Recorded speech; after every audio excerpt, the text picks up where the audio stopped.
So I bought the new Transformer home couch, so I have to get rid of all my old furniture first. So out you go, out into the street. Make room for this. Yay, the delivery truck is here. So each couch component that I ordered comes in a box like this. I have 6 parts or 6 pieces. This is Yep. 4.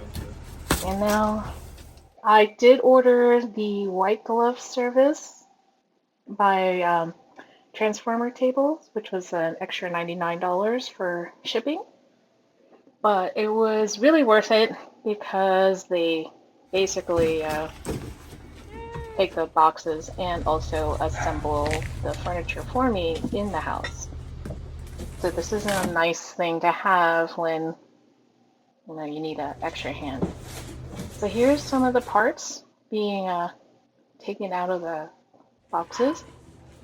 And you can see putting on the legs.